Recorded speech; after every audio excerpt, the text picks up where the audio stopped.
வணக்கம் ஃப்ரெண்ட்ஸ், நான் உங்கள் கார்த்திக் பேசுகிறேன். இந்த வீடியோவில் நம்ம மீண்டும் ஒரு உதாரண ஜாதகத்தை பற்றி இங்கே விளக்கலான்னு வந்திருக்கேன். இது வந்து ஒரு பெண்ணோட ஜாதகம். இவங்க இந்தியாவில் பிறந்து வெளிநாட்டில் இப்போ குடியுரிமை வாங்கியிருக்காங்க.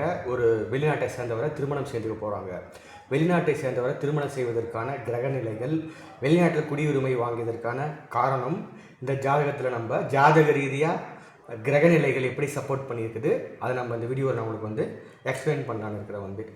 ஃபஸ்ட்டு இவங்க பிறந்தது பார்த்திங்கன்னா துலா லக்னம், விருச்சிக ராசி. துலா லக்னம் 6 டிகிரியில் விழுந்திருக்குது.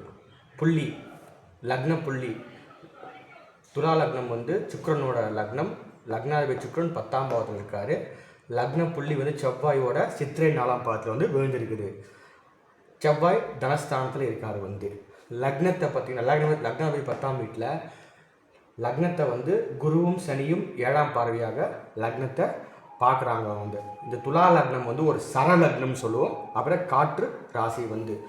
துலாம்னாவே காலபுருஷ தத்துவத்தில் 7ஆம் பாவகம், திருமணத்தை மறைமுகமாக குறிப்பிடுகிற ராசி இந்த துலாம் ராசி, துலா லக்னம். நம்ம கூட்டு பார்ட்னர்ஷிப் பிஸ்னஸை இந்த 7ஆம் பாவம் தான் இண்டிகேட் பண்ணும். அப்புறம் இந்த சந்தை, மார்க்கெட் பிளேஸ், வியாபார ஸ்தலம், பிஸ்னஸ் பண்ணுற இடமே இந்த துலாம் தான். வெளிநாடு தொடர்பு இதெல்லாமே துலாம் தான். சரராசியாக இருக்கிறதுனால சர லக்னம் தொடர்ச்சியான பலன்களை கொடுக்கும். தொடர்ச்சியாக நிறைய ட்ராவல் பண்ணுவாங்க. இது மாதிரி விஷயங்கள்லாம் கொடுக்கும். தொடர்ச்சியான வளர்ச்சி இருக்கும். லக்னாதிபதி சுக்கிரன் 10ஆம் பாவகம் கடகராசி இருக்கார். கடகமும் ஒரு சரராசி தான். மூவபிள் சைன், மூவ்மெண்ட் அங்கே இந்த நேரம் செயல்பட்டுனே இருப்பாங்க, செயல்பட்டு கொண்டே இருப்பார்கள். அதுதான் இங்கே விஷயமே. லக்னத்துக்கு 2ஆம் பாவம் தனஸ்தானத்தில் செவ்வாயும் சந்திரனும் சேர்க்கை. விருச்சிகம் செவ்வாயோட ஆட்சி வீடு. செவ்வாய் 2க்கும் 7க்கும் முனைவர். குடும்பஸ்தானம், உங்களோட ஃபேமிலி லைஃப், உங்களோட பேச்சு, உங்களோட சேவிங்ஸ், உங்களோட வருமானம், உங்களால் எவ்வளோ சேமிக்க முடியும், எது மாதிரி நீங்கள் பேசுவீங்க, இதெல்லாமே உங்கள் பேச்சு திறமை, இதெல்லாம் 2ஆம் பாவம் செவ்வாய் குறிக்கிறாரு.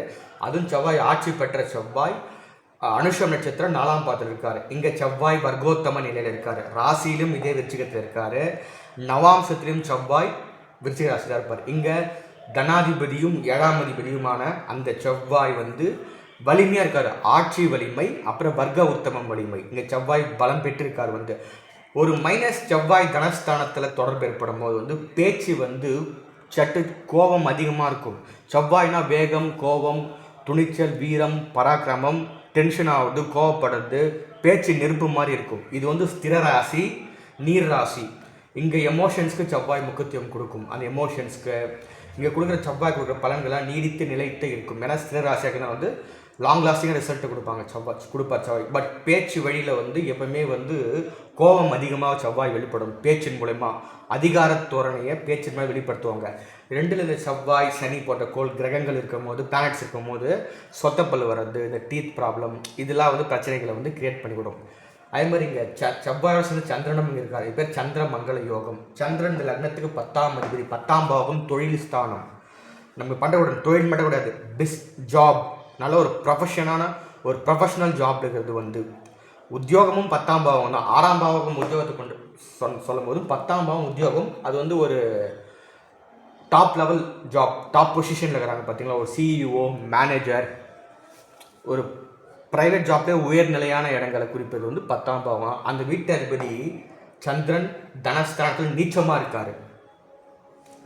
சந்திரன் நீச்சமாக இருந்தாலும் ஆட்சி பெற்ற செவ்வாயோட சேர்க்கையில் இருக்கார். இங்கே சந்திரனுக்கு நீச்சபங்க ராஜயோகம் ஏற்படுது. சந்திரனுக்கு நீச்சபங்க ராஜயோகம் இருக்குது. தனஸ்தானம் நல்லா இருக்குது. 7ஆம் அதிபதி நல்லா இருக்கார். 10ஆம் அதிபதி நீச்சமானாலும் நீச்சபங்க ராஜயோகத்தில் இருக்கார். சந்திரமங்கல யோகம் ஜாதகருக்கு இந்த பெண்மணிக்கு நிறைய ப்ராப்பர்ட்டி இருக்குது. சொத்துக்கள் நிறைய சேரும். பூமி மனைகள் உண்டாகும். நல்ல ஒரு கௌரவம், புகழ், அப்புறம் சந்திரன் சம்மந்தப்பட்ட காரகத்துவம் நிறைய ட்ராவல் பண்ணுறதுக்கு யோகம் இருக்குது. ட்ராவல் பண்ணின்னு இருக்காங்க. இந்த ட்ராவல் பிஸ்னஸ் பண்ணலாம். நீர் சம்மந்தப்பட்ட தொழில்கள் லாபம் இருக்கும். செவ்வாயோட தொழில்களும் சந்திரனோட தொழில்களும் லாபங்கள் கொடுக்கும், வருமானம் கொடுக்கும். இவங்க அதுதான் பண்ணிகிட்ருக்காங்க. அடுத்து பார்த்திங்கன்னா லக்னத்துலேருந்து 3ஆம் பாவகம் அதிபதி குரு. அவர் 7ஆம் வீட்டில் இருக்கார். 4ஆம் பாவம் மகரம் அதிபதி சனி. அவர் 7ஆம் பாவத்தில் இருக்கார். 5ஆம் அதிபதி கும்பராசி அதிபதி சனி, அவர் 7 இருக்கார். 6ஆம் அதிபதியான குரு 7 இருக்கார். இப்போ இங்கே 4ஆம் வீட்டில் கேத்து வந்து 4ஆம் பாவம் தாயார் ஸ்தானம், வீடு வண்டி வாகனம். நீ யூஸ் பண்ணுற வெஹிக்கல்ஸு லக்ஸூரிஸான வெஹிக்கல் யூஸ் பண்ணுறீங்களா, இல்லை சாதாரண வண்டி யூஸ் பண்ணுறீங்களா, வந்து உங்களுக்கும் அம்மாவுக்கும் ரிலேஷன்ஷிப் எப்படி இருக்குது, டிஃப்ரென்ஸ் ஆஃப் ஒப்பீனியன் இருக்கா, இதெல்லாமே வந்து இங்கே 4ஆம் பாவம் தான் குறிப்பிட வந்து. இங்கே கேது நட்பு ஸ்தானத்தில் இருக்கார் வந்து. இது கேதுக்கு வந்து ஒரு பிடித்த வீடு தான். சனிக்கும் கேதுக்கும் அந்த கேதுக்கு பிடிச்ச வீடு தான் வந்து. ஏன்னா சின்ன சின்ன வாக்குவாதங்கள் அம்மாவோட இது மாதிரிலாம் வந்து போகும் வந்து. முக்கியமான விஷயங்கள் தான் இருக்குது. இவங்க தன்னோட 13 வயசு மூத்தவரை கல்யாணம் பண்ணிக்கிறாங்க. அது ஒரு காரணம். அவர் வெளிநாட்டை சேர்ந்தவர் வந்து. இப்போ நம்ம 7ஆம் பாவகம் 7th ஹவுஸ் மேரேஜ் ஹவுஸ் நம்ம சொல்லியாச்சு. 7th ஹவுஸ் தான் வந்து மேரேஜ் ஹவுஸ். சமுதாயம், சொசைட்டி, உடலுறவு, அது மாதிரி விஷயம்லாம் 7ஆம் பாவகம் தான் வந்து. சமுதாயத்தில் எப்படி பேர் எடுக்க போகிறோம், திருமணம் எப்போ நடக்கும், அது 7ஆம் பாவகம். 2ஆம் பாவம் சம்மந்தப்பட்டது, 11ஆம் பாவம் சம்மந்தப்பட்டது. அந்த 7ஆம் பாவத்தில் குருவும் சனி இருக்கார். குரு 3க்கும் 6க்கும் முடியும் இந்த லக்னத்துக்கு. இந்த லக்னத்துக்கு குரு வந்து ஒரு கெட்ட பாவகம் வச்சுருக்காரு, ஒரு நல்ல பாவம் 3ஆம் பாவமும் வச்சுருக்காரு வந்து. சனி பார்த்தீங்கன்னா லக்னத்துக்கு 4க்கும் 5க்கும் உடையவர். எப்பவுமே 5ஆம் அதிபதி 7ஆம் பாவத்தில் தொடர்பு பெற்றார்னா லவ் மேரேஜுக்கு பாசிபிலிட்டி இருக்குது. காதல் திருமணத்துக்கான வாய்ப்புகள் அங்கே உண்டு. ஏன்னா 5 காதல் 7 திருமணம். அந்த காதலுக்கான கிரகம் இந்த ஜாதகத்தில் 7ஆம் பாவத்தில் தொடர்பு ஏற்பட்டிருக்குது வந்து. ஓகேங்களா வந்து. இப்போ 3ஆம் பாவம்னா நம்ம வந்து என்ன சொல்லுவோம், தொடர்புகள், கம்யூனிகேஷன்ஸ், சிறுதூர பயணம், நண்பர்கள், நம்மளோட வீரம், தைரியம், துணிச்சல், போராட்டம், எந்த அளவுக்கு நீங்கள் ரிஸ்க் எடுக்க போகிறீங்க லைஃப்பில், இதெல்லாம் 3ஆம் பாவம் தான் சொல்லும். உங்களோட இளைய சகோதரர்கள், உங்களோட வீரத்தை அதுதான் குறிக்கிறது வந்து. கரேஜஸ், போல்ட்னஸ், இதெல்லாம் அதுதான் வந்து. அதே மாதிரி 6ஆம் பாவகம் வந்து நம்ம ஜாப், முக்கியமாக ஜாப் எடுத்துக்கலாம் வந்து. வேலை செய்யும் இடம், இதெல்லாம் 6ஆம் பாவம் தான். இந்த நோய், கடன், எதிரி, இது எல்லாமே 6ஆம் பாவம் சம்மந்தப்பட்டது தான். அந்த வீட்டதிபதி 7ஆம் வீட்டில் இருக்கார் வந்து. இவரோட கணவர் இவரோட 13 வயசு பெரியவர். எப்பவுமே வந்து சனி வந்து 7ஆம் பாவத்தில் தொடர்பு ஏற்பட்டுச்சுன்னா வந்து தன்னோட வயசில் மூத்தவங்க, இல்லைனா தன்னோட வயசில் வந்து சின்னவங்க, இப்படி தான் நடக்குதே வந்து. தன்னோட வயசு ஒரு 10 வருஷம் 15 வருஷம் சின்னவங்க கல்யாணம் பண்ணுறது, இல்லைனா தன்னோட ஒரு 10 வயசு அதிகமானவங்கள கல்யாணம் பண்ணுறது, அது மாதிரி கொடுக்கும் வந்து. அது இல்லாமல் சனி வந்து சனினாவே இந்த சனி ராகு கேதுனாவே வேற்று மதம், வேற்று கலாச்சாரம், வேற்று மொழி, வேறு லாங்குவேஜ் பேசுகிறவங்க, வேறு ரிலீஜனை சேர்ந்தவங்க, வேறு கல்ச்சரில் வாழ்கிறவங்க, வேறு கண்ட்ரியில் வேறு நாட்டில் இருக்கிறவங்க வந்து. அது இல்லாமல் இங்கே 7 சனி நீச்சமாகி வக்ரமாக இருக்கார். வலிமை இழந்து அங்கே வக்ரகதியில் இருக்கார். அதே இடத்துல திக்பலம்னு ஒரு வலிமை வந்து இங்கே சனி வந்து சனிக்கு கிடைக்குது. ஏன்னா 7ஆம் பாவத்தில் சனி இருந்தாவே வந்து அங்கே நீச்சமாக இருந்தாலும் சரி, வக்ரகதியில் இருந்தாலும் சரி, அங்கே சனிக்கு திக்பலம். அங்கே சனி வந்து மறைமுகமாக ஒரு வலிமை ஏற்படுது வந்து. மறைமுகமான வலிமை சனிக்கு ஏற்படுது. காரணம் வந்து அங்கே திக்பலம் அடையிறதுனால வந்து. ஏன்னா இப்போ இவர் திருமணம் செய்து போகிறவர் வந்து வேறு நாட்டை சேர்ந்தவர், வேறு மதத்தை சேர்ந்தவர், கலாச்சாரம் முற்றிலும் மாறுபடும். ஏன்னா 7ஆம் பாவம் திருமண ஸ்தானம், மேரேஜ் ஹவுஸ், அங்கே குருவும் சனியும் சேர்க்கை வந்து.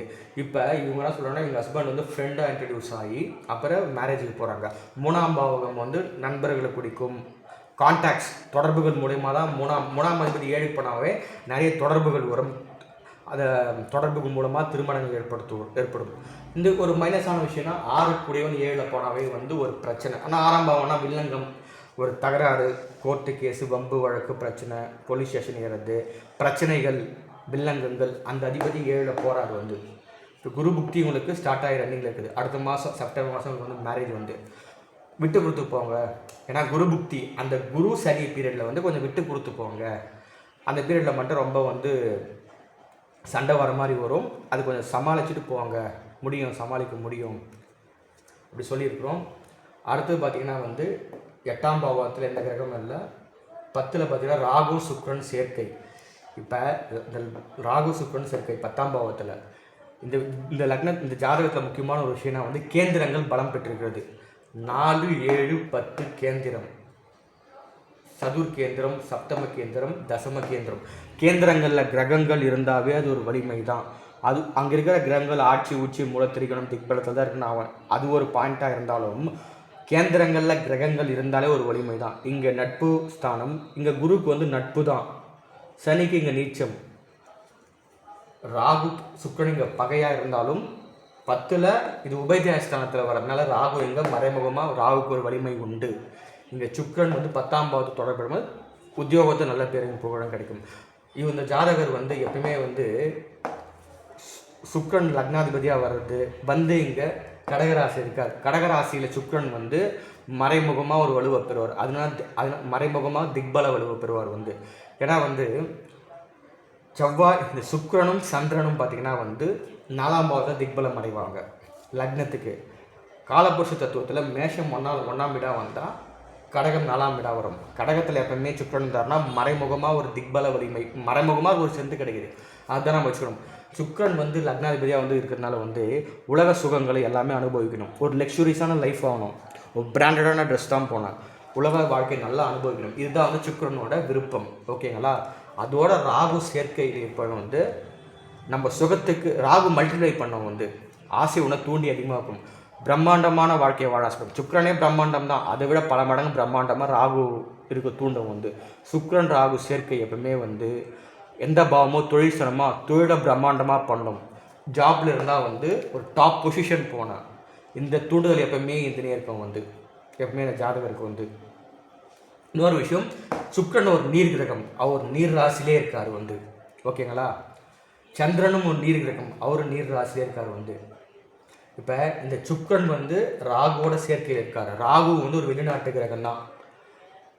இப்போ நான் ஏன்னா இது ஒரு பெண்ணோட ஜாதகமாக இருந்து 8ஆம் பாவம் மாங்கல்ய ஸ்தானம். 8ஆம் அதிபதியும் திருமணத்துக்கு மறைமுகமாக சப்படுவார். மாங்கல்ய ஸ்தானத்துக்கு அதிபதி வந்து பார்த்திங்கன்னா சுக்கிரன்.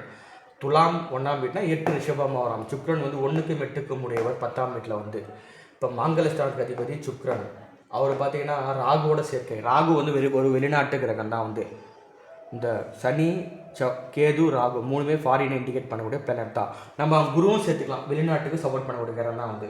அது என்ன காரணம்னு பார்த்தீங்கன்னா வந்து காலபுருஷ தத்துவத்தில் மேஷம் 1ஆம் வீடாக வரும்னா 9ஆம் வீடு வந்து தனுசு, 12ஆம் வீடு வந்து மீனம். தனுசு வந்து 9ஆம் பாவம் வெளிநாட்டு வாழ்க்கை ஆன்மீகம், 12ஆம் பாவம் மீனம் சொல்லியாச்சு. ஃபாரின் செட்டில்மெண்ட்னா வந்து குருவும் அங்கே வெளிநாட்டை குறிக்கூடிய கிரகம் தான் வந்து. 7ஆம் பாவம் வெளிநாட்டை குறிக்கூடிய கிரகமான குருவும் சனியும் சேர்க்கையில் இருந்தாலும் வந்து இது ஒரு பாயிண்ட்டாக நம்ம எடுத்துக்கலாம் வந்து. வேறு ஜாதியில் கல்யாணம் பண்ணுறாங்க, இந்தியாவில் வேறு மதத்தில் கல்யாணம் பண்ணுறாங்க, வெள்ளைக்காரனே கல்யாணம் பண்ணுறாங்க. இதெல்லாம் குரு சனி அந்த 7ஆம் அதிபதி குருவும் சேர்ந்த ஒரு விஷயம் வந்து. லக்னாதிபதி கூட பார்த்திங்கன்னா அவர் 8ஆம் அதிபதியாக வருவார். பெண்களுக்கு மாங்கல்ய ஸ்தானம். அவர் ராகுவோட சேர்க்கையில் இருக்கார். ராகு ஒரு வெளிநாட்டு கிரகம் தான் வந்து. அது இல்லாமல் இப்போ 11ஆம் அதிபதி 11ஆம் பாவத்திலே ஆட்சி பெற்று சுயசாரத்தில் இருக்கார். இது வந்து ஒரு நல்ல விஷயம். பட் இந்த லக்னத்துக்கு 11ஆம் பாவம் வந்து பாதகஸ்தானம். கண்டிப்பாக சூரியன் வந்து பேரும் புகழ் நல்ல ஒரு 11ஆம் பாவத்து காரகத்துவத்தை செய்வார். நல்ல ஒரு லாபத்தை கொடுப்பார், நல்ல தொடர்புகளை ஏற்படுத்துவார். ஆனால் அது மூலிமா அவங்க தொந்தரவு கண்டிப்பாக இருக்கும் வந்து. ஏன்னா வந்து 11ஆம் பாவம் நீங்கள் ஆசைப்படுறதெல்லாம் நடக்கும். நினைத்த காரியம் எல்லாம் நிறைவேறனா 11ஆம் பாவத்தோட சப்போர்ட் கண்டிப்பாக ஜாதகருக்கு வேணும். அதே நேரத்தில் இது பாதகஸ்தானமாக வரதுனால கொஞ்சம் பிரச்சனை வந்து தான் போவோம் வந்து. 12ஆம் பாவத்தில் புதன் ஆட்சியாக இருக்கார் வந்து. 9க்கும் 12க்கும் உடையவர் புதன் 7 பாகையில் இருக்கார். புதன் வந்து சூரிய நட்சத்திரத்தில் இருக்கார். இங்கே உச்சகதியில் இருக்கார். சூரியன் உச்சமாக இருந்து 12ஆம் வீட்டில் உச்சமாக இருந்து லாபஸ்தானத்தில் சூரியனோட நட்சத்திரத்தில் இருந்து இந்த புதனும் லாபத்தை தரத்துக்கு ரெடியாக இருக்கார் வந்து. நண்பர்களே, இப்போ இவங்க வந்து திருமணத்துக்கு நம்ம சொல்லியாச்சு. இந்த குரு சனி சேர்க்கை இது வந்து மூத்த பெரியவர்களை தன்னோட 13 வயசு பெரியவங்களை கல்யாணம் பண்ணிக்கிறாங்க. அது ஒரு பாயிண்ட்டு. 8ஆம் அதிபதி ராகுவோட சேர்க்கை இது ஒரு பாயிண்ட்டு. இப்போ இவங்க வெளிநாட்டில் வந்து குடியுரிமை அங்கே இருக்காங்க. பிறந்தது இந்தியாவில், பிறந்தது வெளிநாட்டில், ஒரு 2 வயசில் இந்தியாவுக்கு வந்துட்டுருக்காங்க. திருப்பி அவங்க காலேஜ் படிக்கிறதுன்னு 9 போயிருக்காங்க ஃபாரினுக்கு. அங்கேயே இப்போ வந்து அவங்க சிட்டிசன்ஷிப் வாங்கிட்டாங்க. முக்கியமாக ஒரு வெளிநாட்டில் நம்ம சிட்டிசன்ஷிப் வாங்கினா வந்து ராசின்னு பார்த்தா வந்து நீர் ராசிகள் முக்கியமாக. அதுவும் வந்து கடகம், விருச்சிகம், மீனம். அதில் முக்கியமாக பார்த்திங்கன்னா வந்து இந்த கடகராசியிலும் மீனராசியிலும் கிரகம் இருந்து தசாபுக்தி நடக்கும்போது கன்ஃபார்மாக வெளிநாட்டில் வந்து குடியுரிமை கிடைக்கிற வாய்ப்புகள் அதிகம். அதே மாதிரி பாவம் பார்த்திங்கன்னா 12ஆம் பாவத்தில் கிரகம் இருந்து தசாபுக்தி நடந்துச்சுன்னா வந்து வெளிநாட்டில் நீங்கள் சிட்டிசன்ஷிப் வாங்க முயற்சி எடுத்தீங்கன்னா கண்டிப்பாக அது கிடைக்க முடியும். நடக்குது சுக்கிர தசையில் இதுக்கு முன்னாடி அந்த ராகு புக்தியில் 2021 சிட்டிசன்ஷிப் வாங்கியிருக்காங்க. ஏன்னா சுக்கிரனும் ராகு சேர்க்கை ஒரு பாயிண்ட்டு. சுக்கிர தசையில் ராகு புக்தியில் ராகும் கடகத்தில் இருக்கிறார், நீர் ராசி. சுக்கிரன் கடகத்தில் இருக்கார், இது ஒரு நீர் ராசி. இதனால் வந்து அவர் சிட்டிசன்ஷிப் வாங்கியிருக்காரு. அங்கே சுக்கிரன் 25 பாகையில் இருக்கார் வந்து. 25 பாகை வந்து ஆயில்ய நட்சத்திரத்தை குறிப்பிடுது. ஆயில்ய நட்சத்திர அதிபதி புதன். புதனோட நட்சத்திரத்தில் அங்கே சுக்கிரன் இருக்கார். சுக்கிரன் 10ஆம் வீட்டிலேருந்து 12ஆம் அதிபதியோட 12ஆம் வீட்டில் கனெக்ட் ஆகிறாரு. நம்ம என்ன சொன்னோம், பாவகம்னா 12ஆம் பாவகத்தோட தொடர்பு வேணும். 10ல் இருந்தாலும் 12ஆம் அதிபதி நட்சத்திரத்தை சாரத்தை வாங்கி 12ஆம் அதிபதி 12ஆம் வீட்டிலே இருக்காரு. இதுவும் ஒரு காரணம்.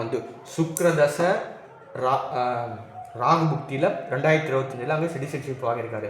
திருமணம் அடுத்த மாதம் நடக்க போது. நம்ம லைட்டாக சொல்லி விட்டோம், 6ஆம் அதிபதி 7 இருக்கனால ஒரு பிரச்சனை மாதிரி இருக்குது, அதை நீங்கள் சமாளிங்க, விட்டு கொடுத்து போங்க. இதுதான் நண்பர்களே, ஒரு ஜாதகத்தில் நான் இது என்னோட அனலைஸ் பண்ணுற விதமே இதுதான். இப்போ நான் எல்லாமே ஒரு ப்ரீஃபாக தான் கொடுத்துருக்குறேன். கொஞ்சம் எதுவுமே இந்த ஜாதகங்களுக்கு நான் ப்ரீஃபாக எக்ஸ்பிளைன் பண்ணியிருக்கிறேன். நான் ஒரு 12 பாவ பலன்கள் கன்சல்டேஷனில் வரும்போது தான் அது டீட்டெயில்டாக நம்ம கொடுக்க முடியுமே. இப்போ பார்த்தீங்கன்னா 8ஆம் பாவம் நம்ம மாங்கல்யஸ்தானம்னு சொன்னோம். அந்த 8ஆம் பாவத்தை 2ஆம் வீட்டில் இருக்கிற செவ்வாயும் சந்திரனை 8ஆம் பாவத்தை 7ஆம் பார்வையாக பார்க்குறாங்க. சந்திரன் செவ்வாய் 2 சேர்ந்து 7ஆம் பாவத்தை பார்க்குது. இப்போ 8ஆம் பாவத்தை பார்க்குது 7ஆம் பார்வையாக 8ஆம் பாவம் சந்திரன் செவ்வாயால் இங்கே ஆக்டிவேட் ஆகுது. இதுதான் நண்பர்களே, என்னோடய ஜாதக எக்ஸ்பிளைன் பண்ணுற முறையே இப்படி தான். நான் இப்படி தான் 12 பாவ பலன்கள் இங்கே சுருக்கமாக வச்சுருக்கேன். நீங்கள் ஜாதகம் பார்க்க விருப்பப்படுறவங்க என்னோடய மொபைல் நம்பர் நான் டிஸ்கிரிப்ஷனில் கொடுத்துருக்கேன். விருப்பப்படுறவங்க என்ன கால் பண்ணி இல்லை வாட்ஸ்அப்பில் மெசேஜ் பண்ணி ஜாதகம் பார்த்துக்கலாம். அடுத்த வீடியோவில் வேறு ஒரு தலைப்பை பற்றி பேசுகிறேன். நன்றி.